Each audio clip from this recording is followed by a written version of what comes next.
Hello बच्चों, कैसे हो। आशा करता हूं कि आप लोग बहुत अच्छे होंगे। तो प्यारे बच्चों, आज क्लास 12th केमिस्ट्री में आपका चैप्टर है 5।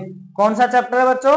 पांचवा चैप्टर है। इससे पिछला चैप्टर हमने आपको कंप्लीट करा दिया है, डी एंड एफ ब्लॉक के एलिमेंट्स। और आज हम आपको पढ़ाने वाले हैं कोऑर्डिनेशन कंपाउंड यानी कि उप सह संयोजन यौगिक। चैप्टर नंबर 5 है केमिस्ट्री फर्स्ट का। ठीक है, तो कोऑर्डिनेशन कंपाउंड को समझने से पहले कोऑर्डिनेशन केमिस्ट्री क्या होती है बच्चों, इसके बारे में बात करेंगे। उपसह संयोजी रसायन क्या होती है, ठीक है ना।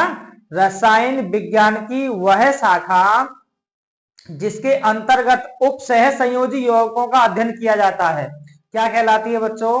उपसह संयोजी रसायन कहलाती है, कोऑर्डिनेशन केमिस्ट्री कहलाती है। इसमें हमें आपको पढ़ाना है लवण, शंकुल लवण यानी कि उपसह संयोजी यौगिक। ठीक है ना। तो उपसह संयोजी यौगिक क्या होता है, इसको समझने से पहले लवण के बारे में बात करते हैं बच्चों। आपने क्लास 10th में पढ़ा होगा लवण क्या होता है, ठीक है ना। लवण पढ़ा था आपने, वहां पे एक साधारण लवण और एक द्विक लवण। ठीक है, तो साधारण लवण क्या होता है बच्चों? ऐसा लवण जो सिर्फ और सिर्फ दो आयनों से मिलकर बना होता है, एक धनात्मक आयन और एक ऋणात्मक आयन। ठीक है ना, वो क्या कहलाता है बच्चों? साधारण लवण कहलाता है, जैसे NaCl, KCl, है ना। और अगर हम दो या दो से अधिक सरल लवणों को आपस में मिला करके रिक्रिस्टलाइज कर दें, उसको रिक्रिस्टलाइज कर दें, तो फिर जो लवण बनेगा उसे हम बोलते हैं बच्चों योगशील लवण। क्या बोलते हैं? योगशील लवण। और योगशील लवण ही आपके दो प्रकार के होते हैं, एक तो द्विक लवण और एक संकुल लवण। तो आइए बिना देरी किए आज की क्लास की शुरुआत करते हैं बच्चों। ठीक है, आप लगाएंगे, चैप्टर है आपका 05। ठीक है, इसका नाम है उप सह संयोजी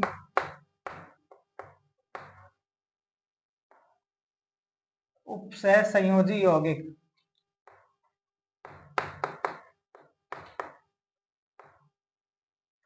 इसको हम बोलते हैं कोऑर्डिनेशन कंपाउंड। ठीक है ना, क्या बोलते हैं बच्चों? कोऑर्डिनेशन कंपाउंड या कॉम्प्लेक्स कंपाउंड भी बोल सकते हैं। ठीक है, तो यहां पे लिख देते हैं कोऑर्डिनेशन कोऑर्डिनेशन कंपाउंड।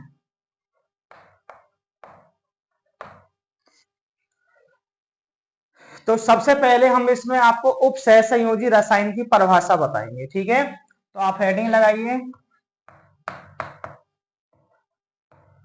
उपसह संयोजी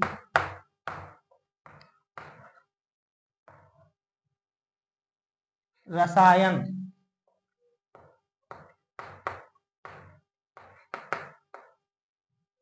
रसायन यानी कोऑर्डिनेशन केमिस्ट्री। कोऑर्डिनेशन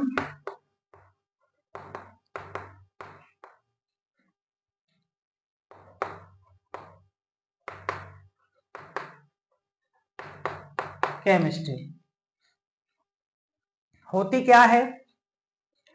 रसायन विज्ञान की रसायन विज्ञान की वह शाखा वह शाखा जिसके अंतर्गत जिसके अंतर्गत उपसह संयोजी उपसह संयोजी यौगिकों का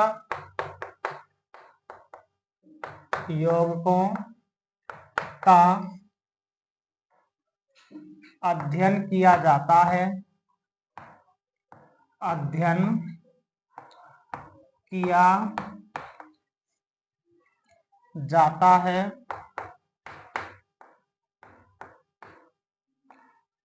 उपसह संयोजी, उपसह संयोजी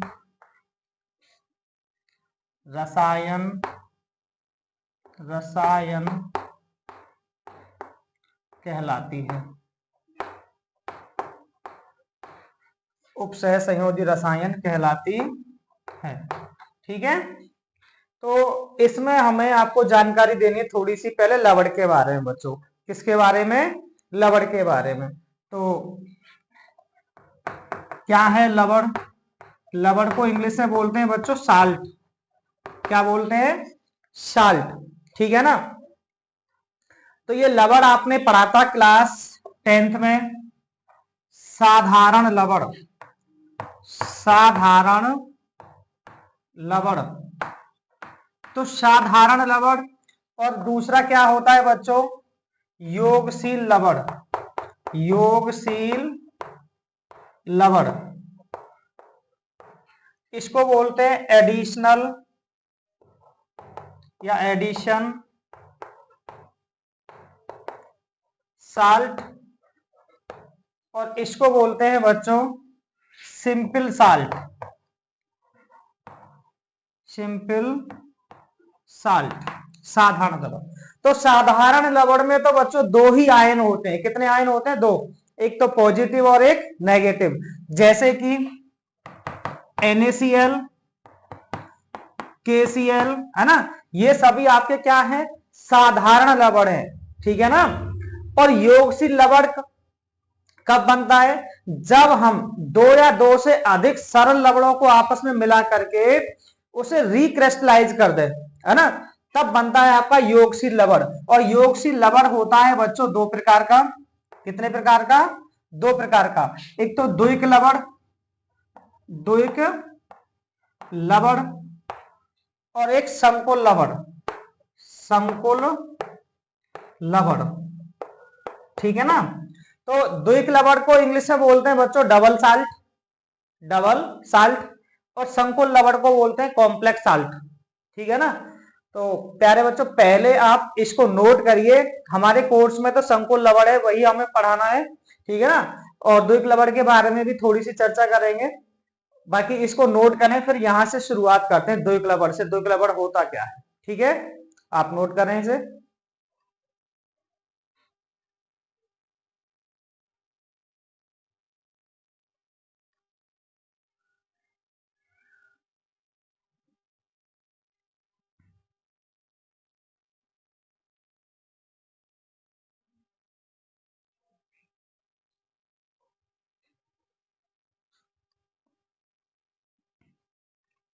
तो आशा करता हूं कि नोट किया होगा आपने।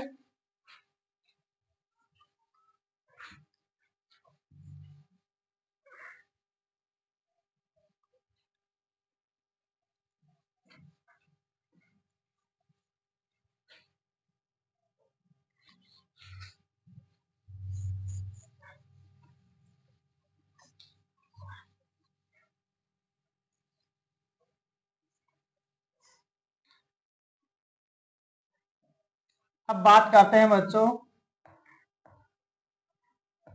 द्विक लवण की। द्विक लवण इसे बोलते हैं double salt, double salt, double salt. तो ऐसे लवण जो दो सरल लवणों से मिलकर के बने होते हैं, ऐसे लवण जो दो सरल लवणों से मिलकर के बने होते हैं और जलीय विलयन में घुलकर पूर्ण रूप से सरल आयनों में टूट जाते हैं और अपनी पहचान को खो देते हैं, क्या कहलाते हैं बच्चों? द्विग लवण कहलाते हैं। जैसे ही हम इनको जल में घोल देंगे तो ये पूर्ण रूप से सरल आयनों में टूटेंगे, केवल और केवल किस में टूटेंगे? सरल आयनों में, और अपनी पहचान को खो देंगे। ठीक है ना। जैसे कि फिटकरी है आपका, फिटकरी द्विग लवण होता है। ऐसे ही मोहर लवण, मोहर साल्ट, ठीक है ना, वो भी आपका द्विग लवण होता है। तो लिखेंगे इसके बारे में, ऐसे लवण,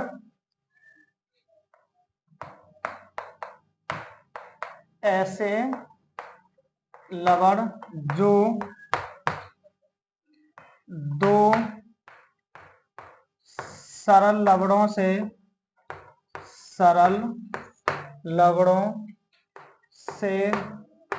मिलकर बने होते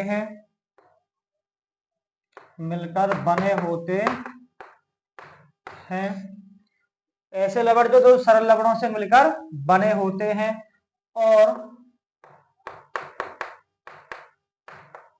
जल में घुलकर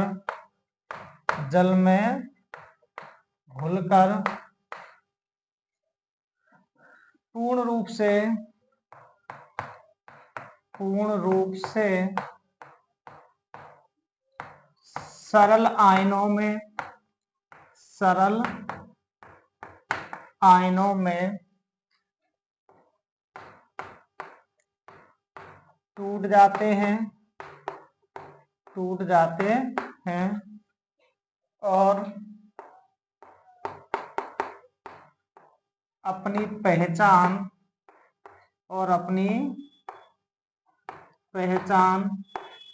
खो देते हैं। और अपनी पहचान क्या करते हैं बच्चों? खो देते हैं। द्विक लवण कहलाते हैं। क्या कहलाते हैं? द्विक लवण कहलाते हैं। ठीक है, जैसे कि फिटकरी, एग्जाम्पल है इसका फिटकरी। फिटकरी का एक नाम होता है बच्चों एलम, या फिर पोटाश एलम, क्या? पोटाश एलम, या पोटेशियम एल्यूमिनियम सल्फेट, बहुत सारे नाम है इसके। ठीक है ना, पोटेशियम एल्यूमिनियम सल्फेट। तो इसका सूत्र क्या होता है बच्चों? K2SO4 डॉट Al2SO4 का होल थ्राइस डॉट 24H2O। और जैसे ही हम बच्चों इसको वाटर में डिजोल्व करेंगे, वाटर में घोल देंगे, ठीक है ना, तो ये केवल और केवल सरल आयनों में टूट जाएगी, है ना। जैसे K2SO4 है तो ये टूट जाएगा 2 times K plus SO4 minus 2। Al2SO4 का होल थ्राइस है तो 2 times Al plus 3 times SO4 minus 2, ठीक है ना, प्लस 24H2O। तो ये केवल और केवल किस में टूट जाएगी बच्चों? सरल आयनों में। किसमें? सरल आयनों में। ठीक है ना, तो ये क्या है? द्विक लवण है। ऐसे ही तो दूसरा क्या होता है बच्चों? मोहर साल्ट। इसका दूसरा एग्जाम्पल क्या है? मोहर साल्ट। ठीक है ना, मोहर साल्ट, मोहर लवण। अब मोहर लवण का फॉर्मूला क्या होता है बच्चों? FeSO4 डॉट NH4 का whole twice SO4 dot 6H2O, है ना। ये आपका मोहर साल्ट। अगर इसको भी हम जल में घोलेंगे तो Fe+2 SO4 minus 2 NH4 plus SO4 minus 2, ऐसे करके केवल और केवल किसमें टूटेगा बच्चों? ये सरल आयनों में टूटेगा। किसमें? सरल आयनों में। तो ये है आपका द्विक लवण बच्चों। आप इसे नोट करें अपनी नोटबुक पर। इसके बाद हम आपको पढ़ाने वाले हैं समकोल लवण क्या होता है, ठीक है ना, और वही चलेगा एंड तक बच्चों।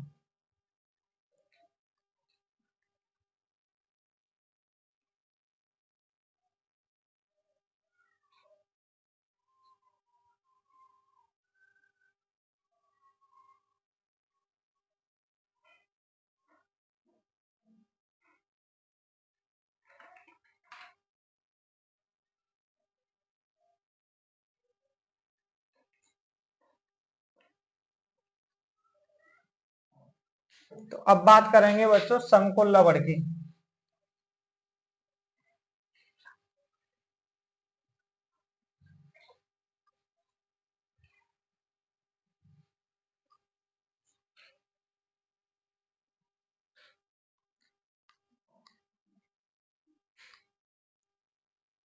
देखिए, इसको हम बोलते हैं उपसह संयोजन यौगिक या कोऑर्डिनेशन कंपाउंड बोलेंगे बच्चों। उपसह संयोजन यौगिक का मतलब हो गया कोऑर्डिनेशन कंपाउंड, ठीक है। और या इसका जो दूसरा नाम है, या करके हम लिख सकते हैं बच्चों, देखिए संकुल लवण भी बोल सकते हैं इसे हम, कॉम्प्लेक्स साल्ट है संकुल लवण, या जटिल लवण भी बोल सकते हैं, जटिल लवण भी बोल सकते हैं इसे, ठीक है ना, या संकर लवण भी बोल सकते हैं बच्चों, ठीक है ना। यानी कुल मिला के इसके बहुत सारे नाम हैं। तो ये होता क्या है, उपसहज संयोजन यौगिक या संकुल लवण या जटिल यौगिक होते क्या है, ठीक है ना, या संकर यौगिक, यानी ऐसे यौगिक जो जल में घुलकर सरल आयनों के साथ जटिल आयन भी देते हैं और जलीय विलयन में अपनी पहचान को बनाए रखते हैं, क्या कहलाते हैं बच्चों, उपसहज संयोजन यौगिक कहलाते हैं, या फिर संकुल लवण कहलाते हैं, या जटिल लवण कहलाते हैं, या फिर संकर यौगिक कहलाते हैं, ठीक है ना। तो यहां पे लिखेंगे ऐसे यौगिक जो जल में घुलकर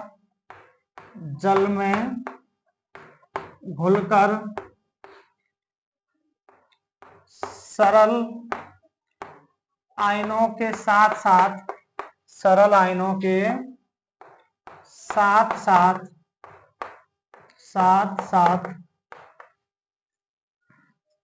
जटिल आयन भी देते हैं, जटिल आयन भी देते हैं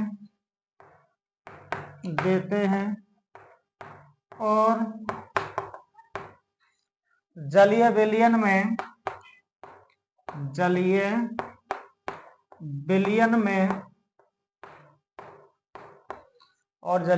में अपनी पहचान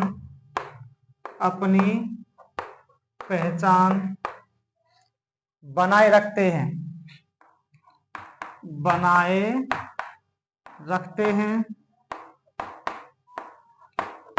क्या कहलाते हैं बच्चों, उपसहज संयोजन यौगिक कहलाते हैं, उपसहज संयोजन यौगिक कहलाते हैं,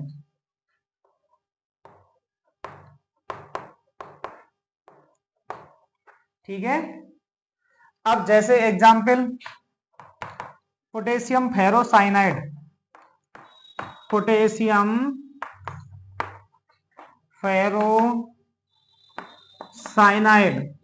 ठीक है ना, पोटेशियम फेरोसाइनाइड, इसका फॉर्मूला होता है बच्चों K4FeCN का होल 6, K4FeCN का होल 6, ये पोटेशियम फेरोसाइनाइड है। अगर इसको हम जल में घोल दें, किस में घोल दें बच्चों, जल में घोल दें, तो फिर ये 4 टाइम्स K+ में टूटेगा और साथ में FeCN का होल 6 पर माइनस। तो ये तो है बच्चों सरल आयन, क्या है ये, सरल आयन, ठीक है ना, सरल आयन। और इसको बोलेंगे बच्चों जटिल आयन, क्या बोलेंगे, जटिल आयन या संकुल आयन या संकर आयन, यानी बहुत सारे नाम आप इसके लिख सकते हो, ठीक है ना। तो हमें मेन चर्चा इसी के बारे में करनी है, हमें कोऑर्डिनेशन कंपाउंड्स के बारे में पढ़ना है बच्चों। इस चैप्टर में हमें किसके बारे में पढ़ना है, कोऑर्डिनेशन कंपाउंड के बारे में पढ़ना है, ठीक है ना। अभी हमने थोड़ी सी जानकारी दी है इसके बारे में। अब जो द्विक लवण हमने आपको पढ़ाया, संकुल लवण की डेफिनेशन हमने आपको बताई, अभी द्विक लवण और संकुल लवण में एक जो डिफरेंस होता है, अंतर होता है, उसको और जान लेते हैं, फिर पूरा पोस्टमार्टम करके दिखाएंगे आपको K4FeCN का होल 6, यानी कि किसी भी कोऑर्डिनेशन कंपाउंड का हम आपको एक एक करके सारी चीजें बताएंगे कि जो कोऑर्डिनेशन कंपाउंड है वो बनते कैसे हैं, इनकी आईपीसी नेमिंग कैसे होती है, ठीक है ना, इनकी स्ट्रक्चर क्या होती है, इन सब के बारे में बात करने वाले हैं बच्चों, ठीक है। तो पहले द्विक लवण और संकुल लवण में अंतर जानते हैं कि अंतर क्या है इनमें। तो उससे पहले आप नोट करें इसे।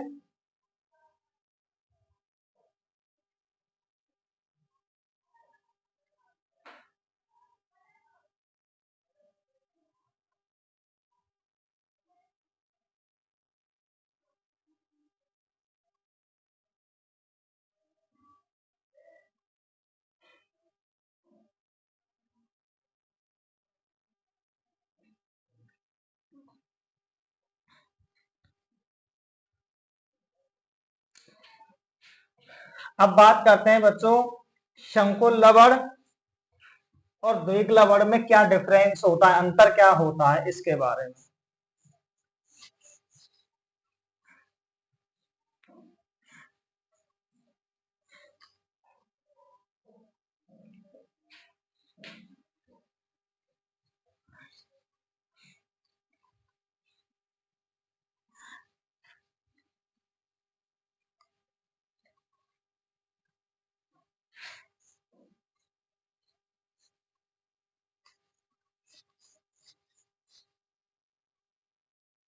तो हेडिंग लगाएंगे बच्चों द्विक लवण, द्विक लवण तथा संकुल लवण, संकुल लवण में अंतर, difference between, difference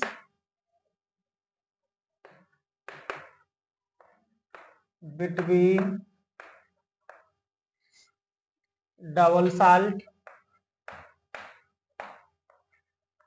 double salt and complex salt.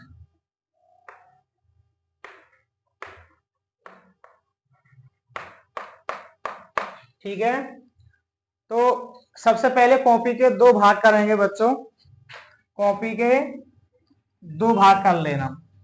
और पहले वाले में लिखना बच्चों द्विक लवण, क्या लिखोगे द्विक लवण, और दूसरे वाले में लिखोगे बच्चों संकुल लवण, संकुल लवण।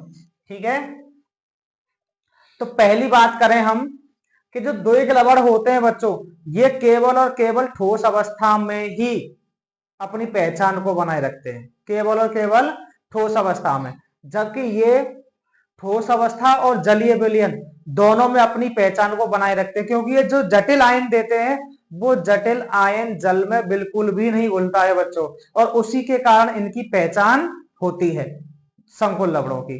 तो ये केवल और केवल ठोस अवस्था में अपनी पहचान को बनाए रखते हैं, जबकि ये ठोस अवस्था और जलीय विलयन दोनों में अपनी पहचान को बनाए रखते हैं। ठीक है ना, इनमें अधिकतर आयनिक बंध पाए जाते हैं, जबकि इनमें आयनिक, सहसंयोजी, उप सहसंयोजी तीनों प्रकार के बंध पाए जाते हैं।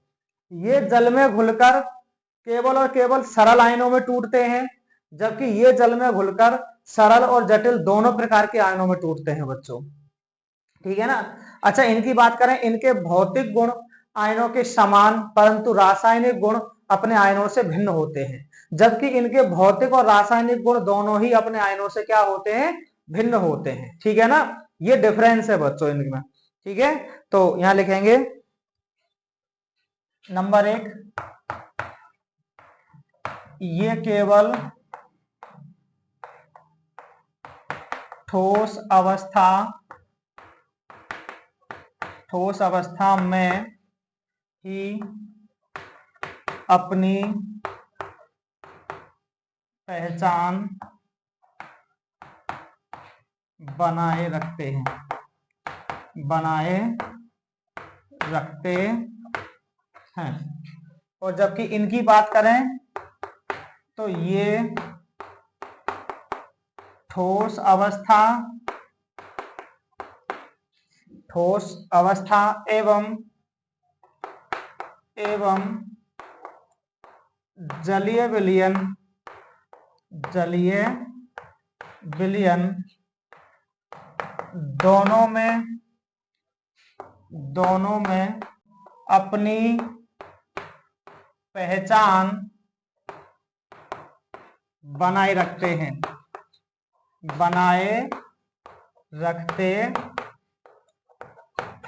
ठीक है। और सेकंड पॉइंट की बात करें बच्चों, तो ये किस में टूटते हैं? केवल और केवल सरल आयनों में टूटते हैं ना।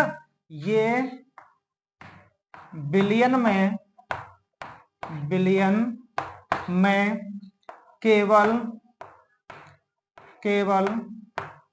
सरल आयनों में टूटते हैं, सरल आयनों में टूटते हैं। जैसे अभी हमने बताया था K2SO4 डॉट Al2SO4 का होल थ्राइस डॉट 24H2O है ना। अगर इसको हमने जल में घोल दिया तो किस में टूटेगा ये बच्चों? 2 टाइम्स K प्लस 3 टाइम्स ये SO4 लिख दो, केवल SO4 -2 है ना, और प्लस 2 टाइम्स Al पर +3 और प्लस 3 टाइम्स SO4 -2 और प्लस 24H2O, ठीक है, 24H2O। और जबकि ये सरल और जटिल दोनों आयनों में टूटते हैं, जबकि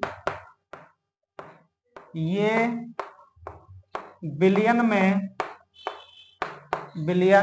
में सरल एवं जटिल दोनों प्रकार के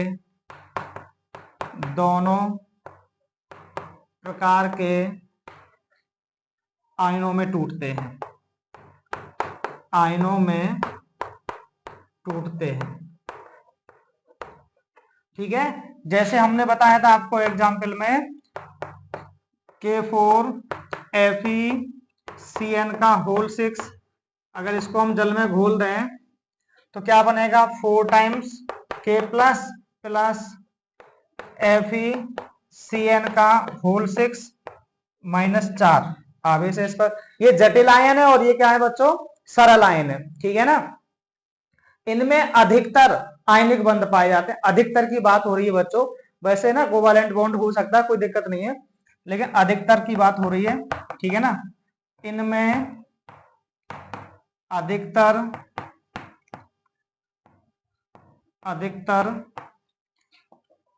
आयनिक बंध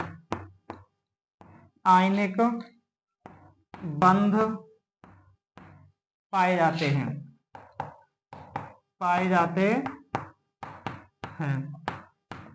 ठीक है।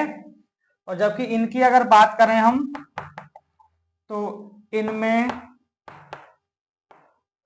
आयनिक सहसंयोजी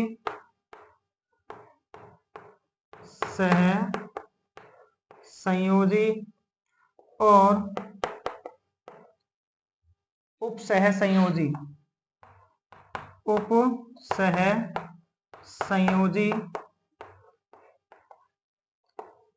तीनों प्रकार के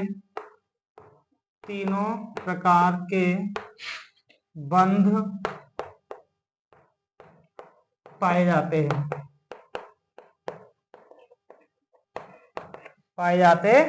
हैं, ठीक है ना।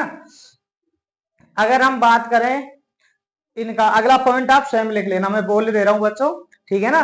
पहले आप इसे नोट करना, फिर अगले पॉइंट को लिख लेना, ठीक है। इनके जो भौतिक गुण होते हैं, वो आयनों के क्या होते हैं? समान होते हैं, लेकिन रासायनिक गुण आयनों से भिन्न होते हैं। इनके भौतिक गुण आयनों के समान होते हैं, परंतु रासायनिक गुण आयनों से भिन्न होते हैं। और जबकि इनकी बात करें तो इनके भौतिक और रासायनिक गुण दोनों ही आयनों से क्या होते हैं? भिन्न होते हैं। दोनों ही अपने आयनों से क्या होते हैं बच्चों? भिन्न होते हैं, ठीक है ना। तो आप इसको नोट करेंगे और आज की क्लास को हम यहीं समाप्त करेंगे, ठीक है ना। अगले लेक्चर में हम आपको जो कोऑर्डिनेशन कंपाउंड होते हैं उनके बारे में एकदम पूरा बेसिक से पढ़ाएंगे आपको बच्चों कि जो कोऑर्डिनेशन कंपाउंड्स होता है उसके कितने भाग होते हैं और कौन से भाग को हम किस नाम से जानते हैं, ठीक है ना। इन सारी चीजों के बारे में अगली क्लास में चर्चा करेंगे। तो अगली क्लास आपकी बहुत ही इंटरेस्टिंग होगी बच्चों, और आज की क्लास को हम यहीं समाप्त करते हैं बच्चों, ठीक है ना। Thank you for watching this video.